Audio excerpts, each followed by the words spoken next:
뉴스에 깊이를 더하는 시간, 뉴스 더하기 김현수입니다. 한 행사장 모습입니다. 유모차를 끌고 있는 사람들 모습이 눈에 띄는데요. 아기가 타고 있나 봤더니 귀여운 강아지가 타고 있습니다.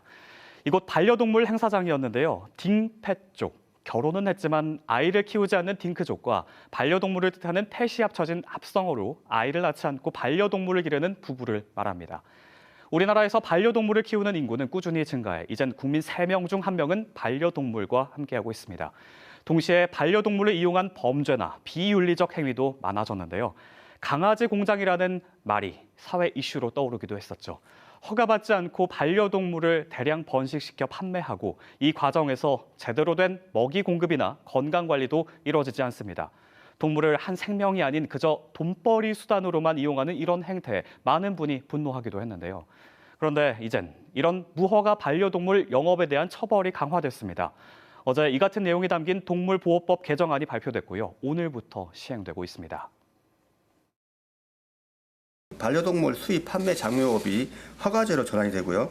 무허가 또는 무등록 영업에 대한 처벌이 강화됩니다. 기존에는 벌금만 부과되었지만 무허가 영업의 경우 같은 경우 징역 2년까지 도입이 되었습니다.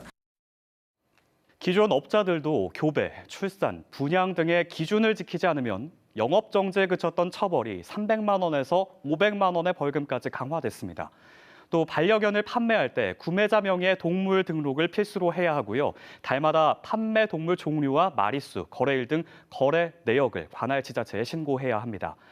반려견을 기르는 보호자들의 의무도 강화됐는데요. 반려견이 기르는 곳에서 벗어나지 않도록 하고 이동장치로 반려견을 이동시킬 때는 잠금 장치를 해야 합니다. 목줄을 꼭 잡거나 반려견을 직접 안아야 하는 장소는 기숙사와 다중생활시설, 오피스텔 같은 준주택까지 확대됐고요.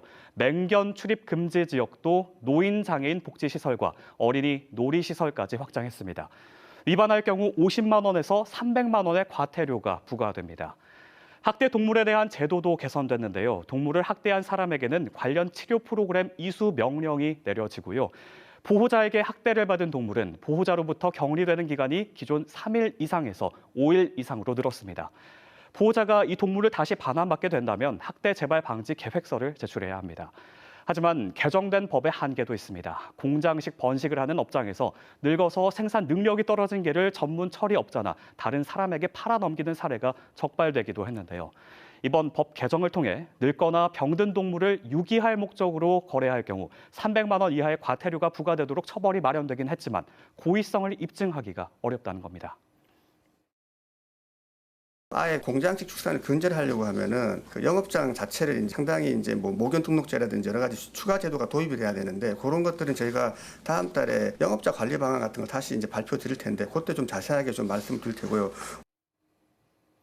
동물권 행동 카라는 이번 법 개정을 두고 사각지대 축소와 개선을 이끌어내고자 노력한 결과물이란 점에서 큰 의미를 가진다라면서도 이 학대가 적발되어 처벌되어도 다시 동물을 들여 사육할 수 있는 문제적 현실에 대한 개선 요구가 끝내 반영되지 않았다고 지적했는데요. 반려동물이 가족의 일원이 된 사회, 그 최소한의 환경에 우리 법이 안전한 울타리가 되어야겠습니다. 지금까지 뉴스더욱이었습니다.